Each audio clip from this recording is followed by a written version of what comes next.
Assalamualaikum ayah bunda, semoga sehat selalu. Ilham dan Pak Abdul kini berada di kebun milik Pak Abdul.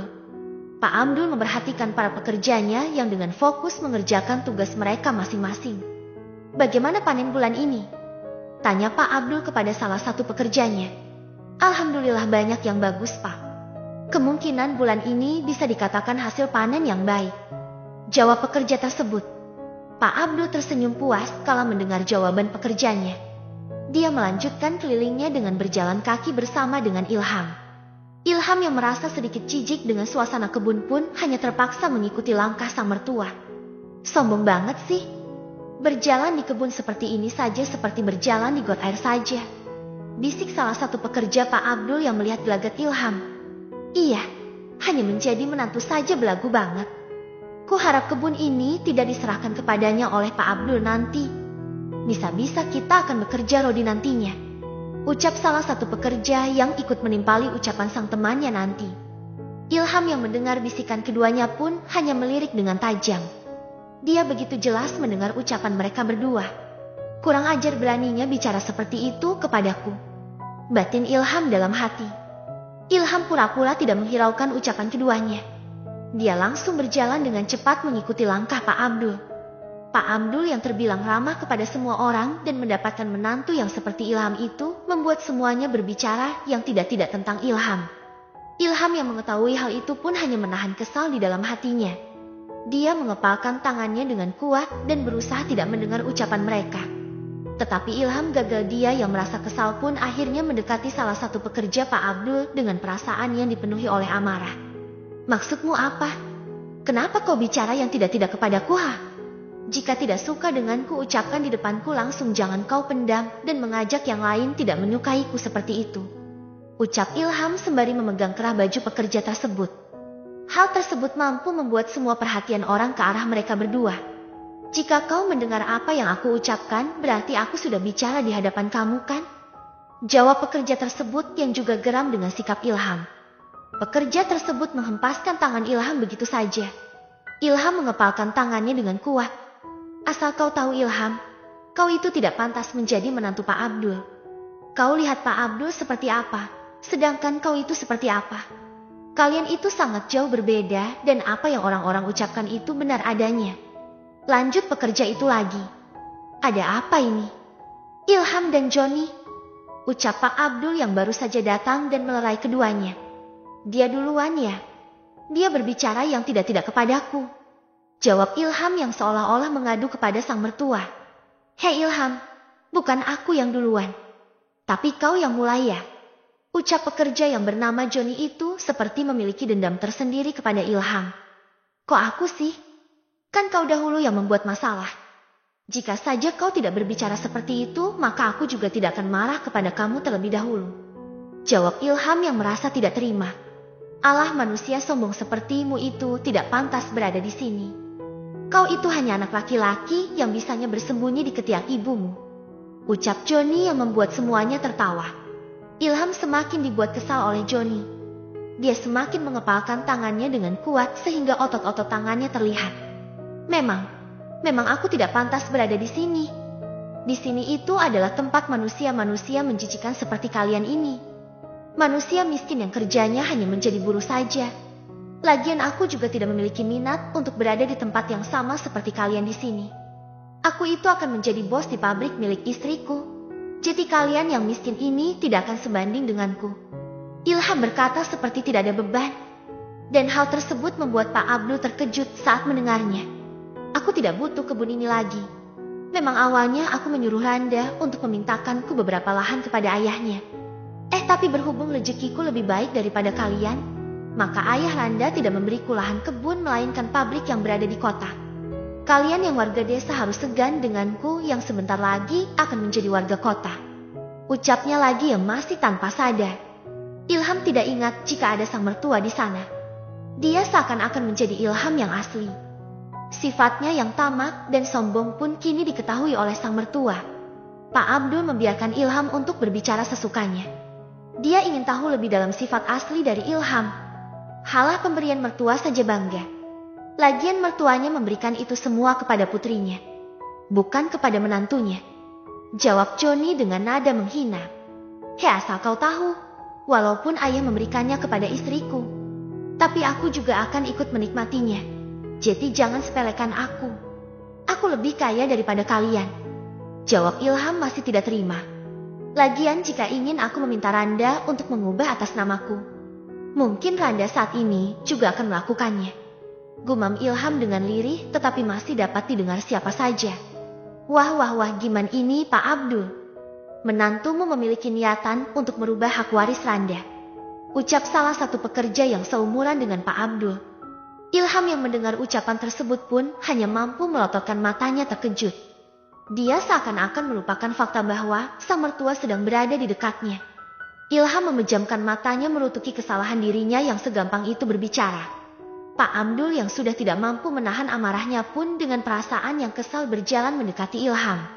Lalu beliau berdiri di hadapan Ilham dengan tatapan tajamnya. Ilham tidak berani menatap ke arah sang mertua. Dia hanya bisa menundukkan kepalanya takut. Jadi kamu yang meminta Randa untuk berbicara dengan saya tentang warisan? Tanya Pak Abdul dengan suara beratnya. Ilham tidak berkata apapun kalau mendengar pertanyaan dari Pak Abdul. Sekali lagi saya tanyakan. Kamu yang meminta Randa untuk berbicara dengan saya tentang warisan? Tanya Pak Abdul mengulangi pertanyaannya lagi. Ilham menggelengkan kepalanya dan memberanikan diri untuk menatap ke arah sang ayah mertua. Bukan begitu maksud aku ya. Saya memang sudah berumur, tapi telinga saya masih berfungsi Ilham. Dan saya melihat kamu berbicara seperti orang yang keceplosan. Apa orang yang keceplosan itu akan berbohong dengan kata-katanya? Tidak kan? Saya rasa kamu sudah mengerti dengan apa yang saya ucapkan. Jadi lebih baik jujur katakan apa adanya. Potong Pak Abdul saat mengetahui jawab Ilham yang ingin mengelak. Beberapa menit kemudian, tidak ada suara lagi antara Ilham dan Pak Abdul. Pak Abdul yang geram dengan Ilham pun memutuskan untuk membawa pekerjanya untuk ke rumah miliknya bertemu dengan istri dan anaknya. Oke, ini sudah menjadi keputusan saya. Kalian semua tolong ikut saya pulang ke rumah untuk menjadi saksi atas ucapan Ilham tadi. Karena saya ingin memberitahu semuanya kepada anak dan istri saya. Ucap Pak Abdul dengan lantang yang membuat pekerjanya tersenyum puas tanda setuju. Tetapi berbeda dengan Ilham yang menahan keringat dinginnya saat mendengar ucapan Pak Abdul. Kini Ilham berjalan dengan menundukkan kepalanya ketika sudah sampai di depan rumah Pak Abdul. Bu Yati dan Randa dikejutkan oleh kedatangan beberapa orang yang diduga bekerja di kebun milik Pak Abdul. Loh ayah, tumben sudah pulang. Dan ini kenapa ada orang banyak gini? Tanya Bu Yati kepada Pak Abdul. Pak Abdul tidak menjawab. Dia malah menatap ke arah Randa dengan tatapan mengintimidasi yang membuat Randa semakin bingung. Kamu jujur dengan ayah. Ketika kamu meminta beberapa kebun untuk dikelola oleh Ilham itu atas permintaan siapa? Tanya Pak Abdul dengan suara beratnya. Randa melirik sebentar ke arah Ilham yang juga menatapnya. Randa paham dengan tatapan itu. Dia tahu bahwa Ilham memohon agar dirinya tidak berbicara yang sebenarnya kepada sang ayah. Ya permintaan aku sendirilah ya. Memang permintaan siapa lagi? Kan anak ayah hanya aku. Jawab Randa berusaha untuk tidak gugup. Kamu jangan berbohong Randa. Ucap Pak Abdul mendesak sang putri. Aku tidak berbohong ayah. Aku juga tidak membohongi ayah sedikit pun. Jangankan untuk membohongi ayah. Memiliki niat begitu saja aku tidak. Jawab Randa dengan nada yang lancar agar tidak terlihat gugup. Ayah tidak percaya Randa. Kamu lihat ayah bawa pekerja ayah untuk menjadi saksi bahwasanya Ilham berkata bahwa dirinya lah yang membuatmu meminta warisan kepada ayah dan agar dia bisa menikmati hasil yang sama denganmu. Ucap Pak Abdul yang membuat Randa melotot. Randa melotot dan menatap tajam ke arah Ilham.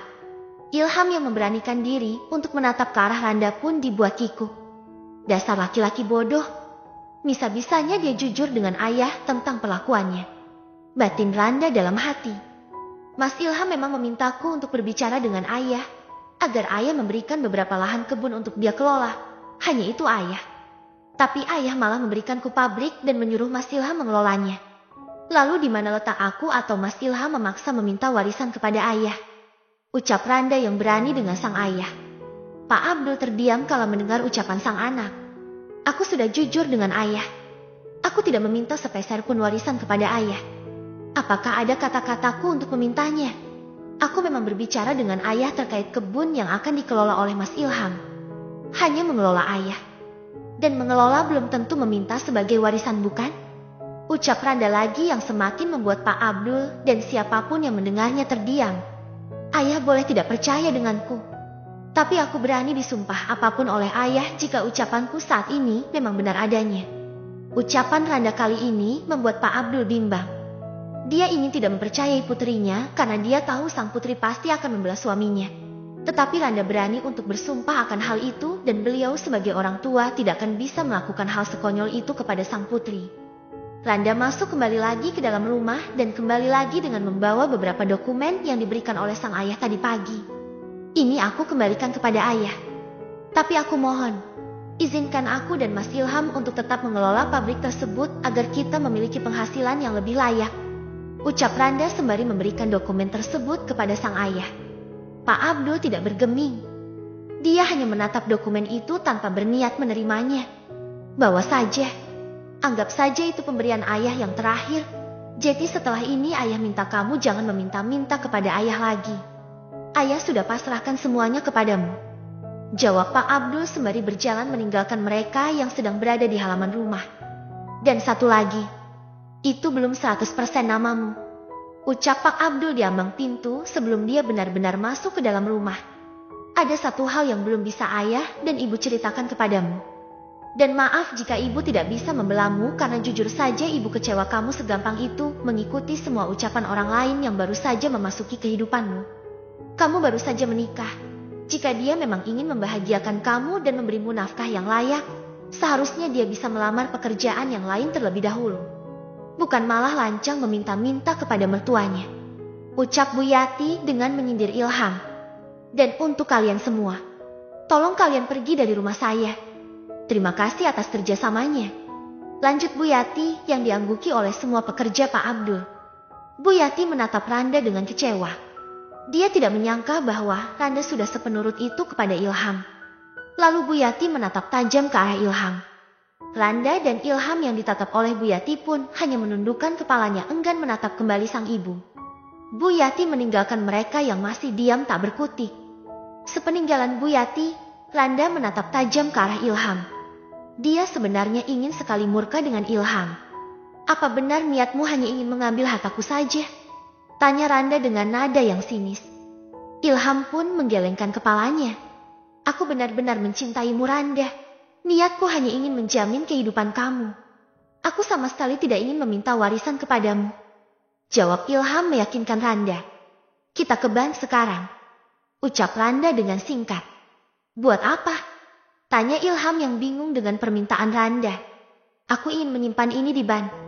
Dan akan aku buat jika bukan aku sendiri yang mengambilnya. Dokumen ini tidak bisa ditebus oleh siapapun termasuk kamu. Jawab Randa yang membuat Ilham terdiam. Tapi aku kan suamimu sayang, masa aku juga tidak boleh mengambilnya? Ucap Ilham yang merasa tidak terima. Ini warisanku. Kamu sendiri yang bilang bahwa kamu tidak ada niat untuk meminta warisanku. Jadi apa salahnya dengan tindakanku? Toh kamu suamiku bukan saudara kandungku. Jawab Randa yang membuat Ilham bungkam. Ingat mas, kamu itu hanya benalu bagiku. Jika kamu tidak menurut denganku, maka aku bisa kapan saja menendangmu dari kehidupanku. Lanjut Randa yang membuat Ilham merasa dirinya dihina. Ilham ingin marah kalau mendengar ucapan Randa. Dia tidak terima dengan hinaan yang dilontarkan oleh Randa begitu saja.